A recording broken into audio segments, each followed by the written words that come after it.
He's like, you have to switch over Canon For weddings. for weddings. And immediately he was right, because on that day of my first wedding, he gave me a Canon camera. I was like, hey, this is really user friendly compared to, like, if you're comparing PC and Apple is user friendly.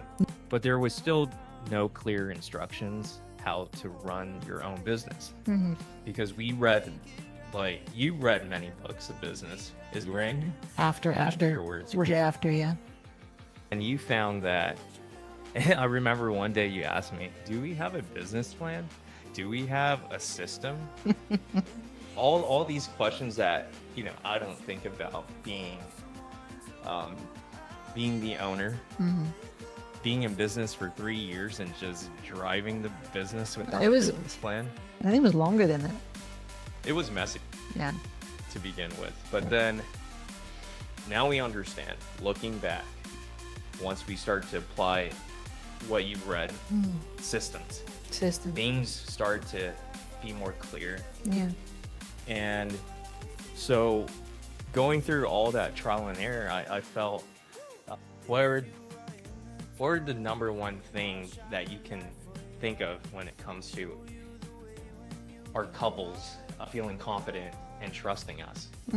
Well, just in your defense, I think you knew what you wanted when you decided, and you had a system. It was just messy, and you couldn't teach anybody the system. But in your head, you knew, how much money you had to make. You knew how much you had to charge. I think that's a skill as an owner and a founder that is, we could talk about that later, about pricing and things like that, and being intuitive about the market and knowing where it's going.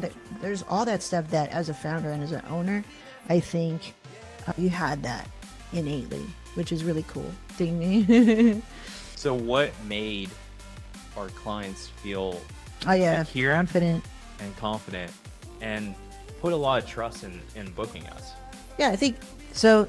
It's still valid. My comment there about your vision and your intuition about the business and where it's going and things like that, and how to serve these couples. But other than that, it's like professionalism to the T. So before we had a system, it was about showing up in a certain presence from beginning to end. And then there was always like a pre and a post system that you had in your head. You didn't know how to teach it per se, but you had a system, and that made sure that you delivered the product on time, you captured the product a certain way, and people were getting it consistently. And you were also working on a consistent style, right? Even though you weren't always sure where it was, it's like, I got to capture it all in my way. I don't have words for that, but that's the goal. That's where I'm going. You definitely had a direction. And me as a follower, I was just like, okay. I mean, like, you had a very strong vision, even though you couldn't communicate it all that well. But I knew, because how convicted